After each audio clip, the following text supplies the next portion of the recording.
Hello students, this is Dr. Madhu Kamra from Durga Mahavidyalaya with a request lecture on hegemony. Hegemony as a term was coined and popularized by Italian Marxist philosopher Antonio Gramsci in 1930. Antonio Gramsci was a linguist, journalist, writer and politician who was imprisoned during the regime of Mussolini for founding Italian Communist Party. It was during his imprisonment that he wrote a series of essays in between the year 1925 to 1935, which appeared later as the title Prison Notebooks. Now, if we look into the term, you'll find that hegemony as a term had a very specific meaning until 6th century. It denoted political military dominance of a city or a state over the other. The word underwent a big change in the 19th century, denoting social, cultural dominance and ascendancy. So, the word, as was coined by Gramsci, had a very specific meaning. And I quote, "The ways in which governing power wins consent to its rule from those it subjugates." In short, he upheld the view that the state rules through force clubbed with consent. Hegemony is defined by John Mearsheimer, who is an American political scientist and international relations scholar from the University of Chicago, as, I quote, "means of domination of the system which is usually interpreted to mean the entire world." He also defines hegemon in his book, "The Tragedy of Great Power Politics," as, I quote, "a state that is so powerful that it dominates all other states in the system." Another well-known scholar, Cornelia Beer, who is from the University of Hull and is very well known for her book Violent Globalism, writes, "Hegemony might possess exercise power or soft power, which," she says, "are the capabilities to change others' behavior by influencing their belief system, their way of thinking, and even their rationality." Now let us see the characteristics of hegemony. Hegemony is primarily strategies for power by ascendant groups. It is an alliance or alliances between social, political, or economic groups. Hegemony is not static, but keeps on changing in forms like discourses or practices. Hegemony is open to challenges. Recently, we have China challenging America, which is characteristic of a trait of hegemony that we are looking into. Thereby, it implies that hegemony can constantly be remade and rewon. It penetrates both into system and non-state entities. Therefore, hegemony keeps on expanding and it cannot be replaced. That means one or the other body holding itself as hegemon will always be there. We can never imagine our world without hegemony. Let us see what is the difference between hegemony and ideology.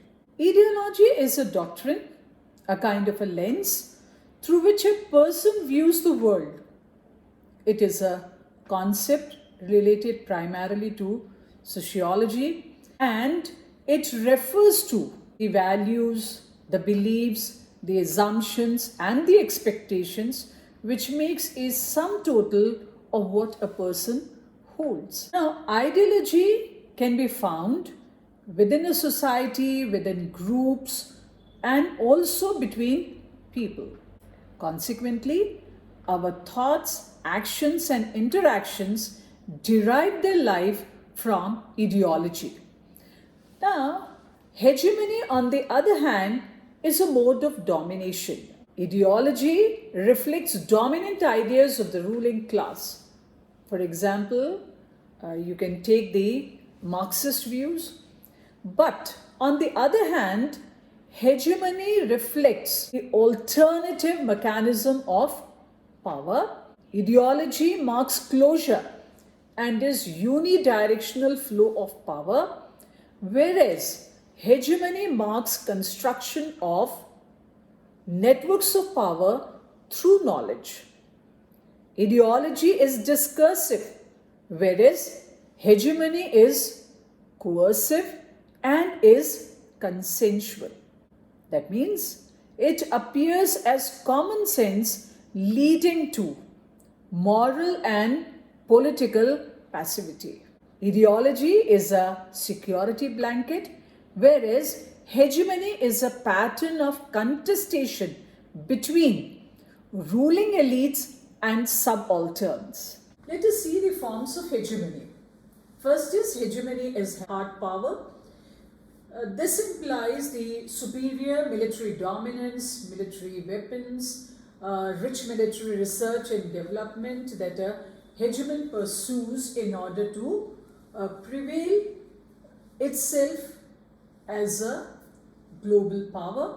Yet you have the example of US, which has military weapons which are unmatchable in its lethal accuracy and aims. The second is hegemony as soft power, which you can explore in cultural supremacy and power culture of persuasion. Here you can take the example of the antagonism to gay men, which is a striking feature of hegemonic masculinity. And third is hegemony as structural power, wherein it supports creation and existence of world economy. Here, I would like to remind you of the American position of SLOCS, that is the sea lens of communication for open world economy. Now let us see the rise of hegemony.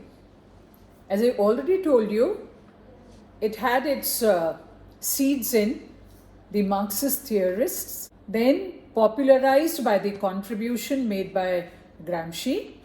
And then in the recent times, you find that media has played a very strong role in building ideology about social structure.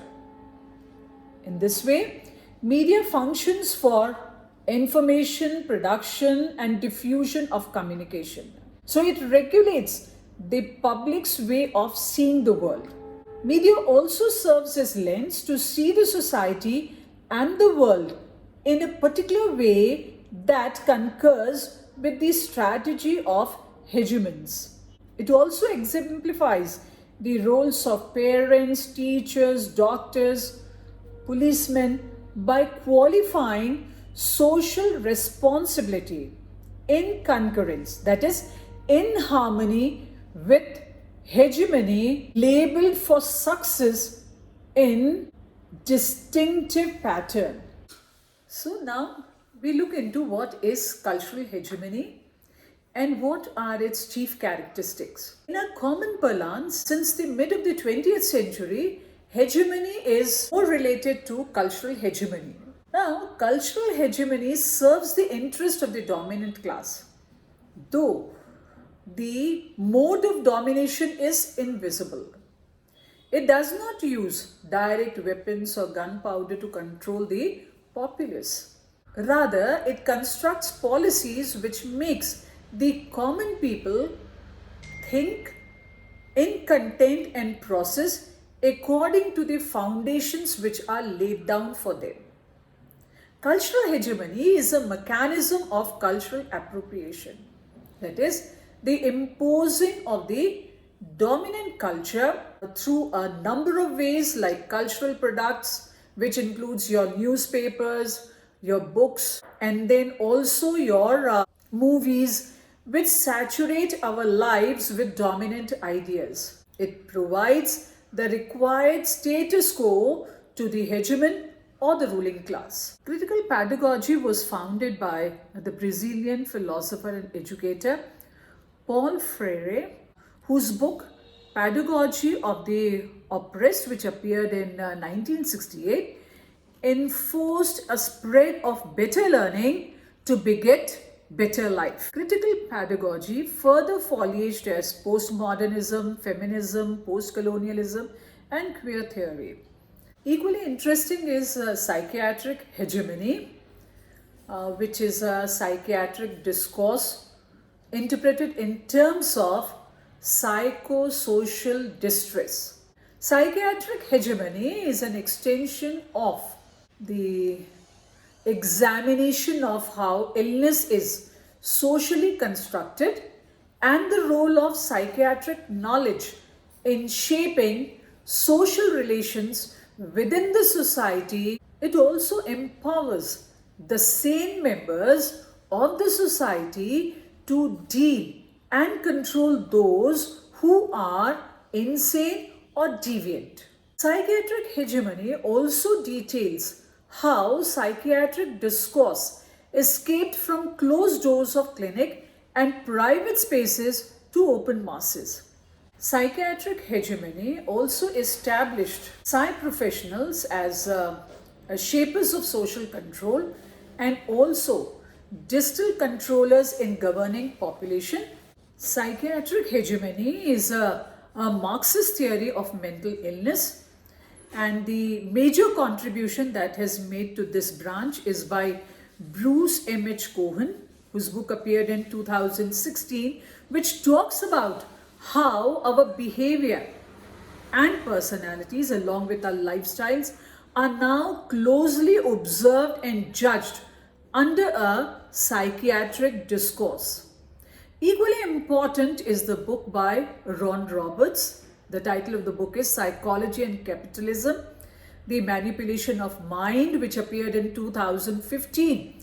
It is a critical account of the ideological and material role of psychology supporting capitalist enterprise by holding individuals entirely responsible in making their fate through the promotion of individualism. Counter-hegemony attempts to dismantle hegemonic power. This is a notion again developed by Antonio Gramsci in 1995 and was popularized and given much body of thought by Stuart Hall. Now, counter-hegemony challenges ideas and discourses to combat the prevailing dominant beliefs and patterns of behavior, but this is not needed for thin hegemony like a pure material domination, like a domination in digital supply chain or digital networking or digital education or in the realm of gamification. So because culture is not completely or totally hegemonic, there are some pockets of revolutionary thinking which combats or challenges the hegemonic power. Stuart Hall called it hegemonic, and he believes that counter-hegemony looms only and only against perilous hegemony. Along with cultural hegemony and psychiatric hegemony, you have media hegemony and liberal hegemony also, which rests on consensus and is a byproduct of the form and the character of the leadership by the hegemon. Here, coercion is given less emphasis. Now, looking into neo-Gramscian hegemony, which focuses more on the mode of hegemony being exercised. Here, the relationship between the hegemon and the subordinate actors is taken much into consideration, and hegemony occurs to this group of beliefs is much more than material supremacy or control. In relation to hegemony, hegemonic masculinity is much in debate these days, and it holds the key idea that women exist as potential sexual objects for men, while men are negated as sexual objects for men. Then it also holds the idea that men do not require validation for being heterosexual. They are commonly accepted by both the genders, but men compete with men in this realm. Hegemonic masculinity appears in the works of Carrigan, Cornell, and Lee. Today, hegemony is indispensable for global politics, and Gramsci's concept of hegemony is further investigated by Robert Cox, who is identified as neo-Marxist, and he also holds a strand of neo-Gramscian thought. Then you have Schottel, who is representative of post-structuralist take on neo-Gramscian, and he believes that hegemony is located with a certain language and conscience, and along with you have Ernesto Lacau. Thank you, students. I think the concept must be clear to you by now. And if you want to know more, I recommend some books for you to look into it so that you can better your learning of hegemony. Thank you.